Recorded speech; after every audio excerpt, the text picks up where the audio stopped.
Hi friends, welcome to my channel. ఈరోజు వీడియోలో ఒక కొత్త రకం బ్రేక్ఫాస్ట్ రెసిపీని చూపించబోతున్నానండి. ఈ రెసిపీని ప్రిపేర్ చేసుకోవడం కూడా చాలా ఈజీ అండి. టేస్ట్ కూడా చాలా బాగుంటుంది. ఇదేంటంటే గోలీ ఇడ్లీ అండి.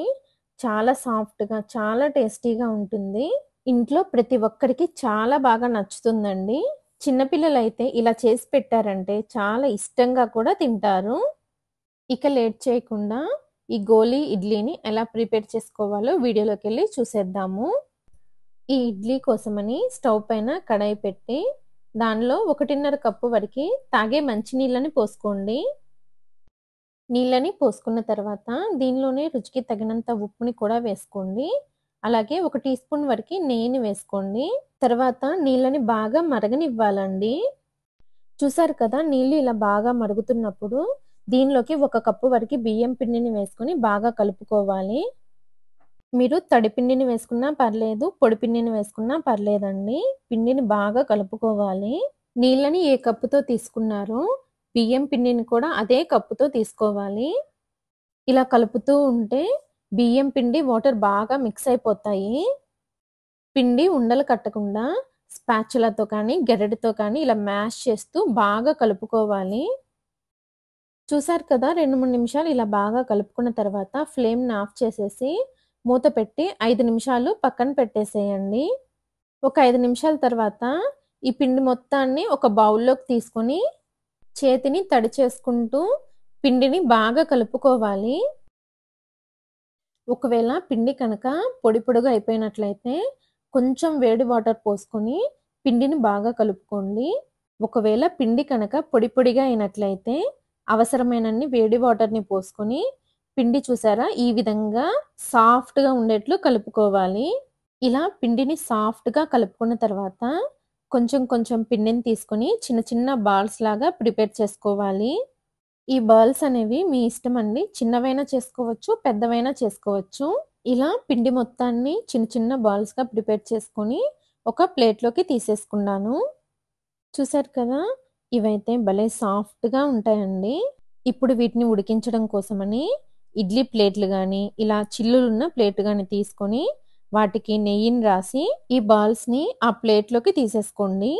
ఇప్పుడు వీటిని ఉడికించడం కోసమని ఇడ్లీ పాత్ర తీసుకుని దానిలో 1.5 గ్లాస్ వరకు నీళ్ళని పోసుకొని ఈ బాల్స్ పెట్టిన ప్లేట్ పెట్టుకుని మూత పెట్టి మంటని మీడియం ఫ్లేమ్లో ఉంచి 10 నుండి 15 నిమిషాల వరకు ఉడికించాలి.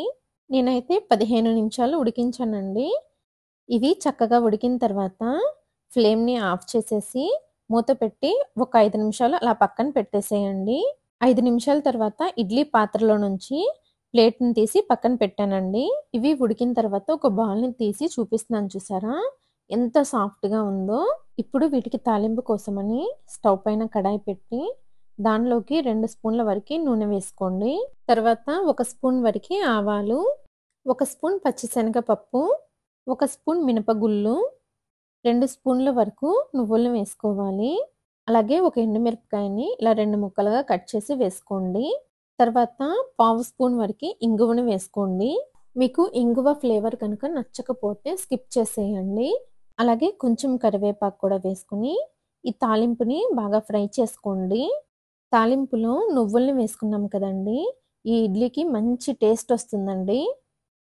తాలింపు చూసారా ఇలా ఫ్రై అయిన తర్వాత దీనిలోకి ఒక పచ్చిమిరపకాయ, 1 ఇంచి అల్లాన్ని ఇలా కచ్చా పచ్చాగా గ్రైండ్ చేసి వేసుకున్నాను. అలాగే ఒక చిన్న క్యారెట్ని కూడా తురిమి వేసుకోండి. చూడ్డానికి మంచి కలర్ఫుల్గా ఉంటుంది, టేస్ట్ కూడా బాగుంటుంది. తర్వాత అల్లం, పచ్చిమిర్చి, క్యారెట్ పచ్చివాసన పోయే వరకు ఫ్రై చేసుకోండి. నేనైతే కొంచెం సాల్ట్ని కూడా వేసుకుంటున్నాను. క్యారెట్ని వేసాం కదండి, అది కొంచెం చప్పగా ఉంటుందేమో అని జస్ట్ కొంచెమే సాల్ట్ని వేసుకున్నాను. ఇవన్నీ వేగిన తర్వాత మనం ఉడికించి పెట్టాం కదా ఉండలు, వాటి మొత్తాన్ని వేసేసి బాగా కలుపుకోండి. ఈ తాలింపు క్యారెట్ మొత్తం ఉండలకి పట్టాలి, అలా చక్కగా కలిపేసుకోండి. ఒక 2-3 నిమిషాలు ఇలా కలుపుకుంటూ మీడియం ఫ్లేమ్లో ఉడికించండి. ఇలా 2 నిమిషాలు కలుపుకున్న తర్వాత మూత పెట్టి సిమ్లో ఇంకొక 2 నిమిషాలు ఉడికించండి. తర్వాత మూత తీసేసి చివరగా కొంచెం కొత్తిమీర వేసుకుని బాగా కలుపుకొని సర్వ్ చేసేసుకోవడమేనండి. ఇలా కనుక చేసి పెట్టారంటే పిల్లలైతే చాలా ఇష్టంగా తింటారండి. ఈ ఇడ్లీ అయితే చాలా సాఫ్ట్‌గా టేస్ట్ చాలా బావుంటుంది. ఈ ఇడ్లీలను నేను ఉల్లిపాయ చట్నీ, కొబ్బరి చట్నీతో సర్వ్ చేసుకున్నానండి. టేస్ట్ చాలా బావుంది. ఒకవేళ మీకు కనుక ఈ కొబ్బరి chutney, onion chutney recipe links కనుక కావాలనుకుంటే డిస్క్రిప్షన్‌లో షేర్ చేస్తాను. ఆ వీడియోస్ కూడా తప్పకుండా చూడండి. ఈ గోలీ ఇడ్లీ రెసిపీని మీరు కూడా తప్పకుండా ట్రై చేసి మీకెలా వచ్చిందో మీ ఫీడ్‌బ్యాక్‌ని షేర్ చేయండి. వీడియో కనుక మీకు నచ్చినట్లయితే లైక్ చేసి, షేర్ చేసి, సబ్స్క్రైబ్ చేసుకోండి. Thanks for watching.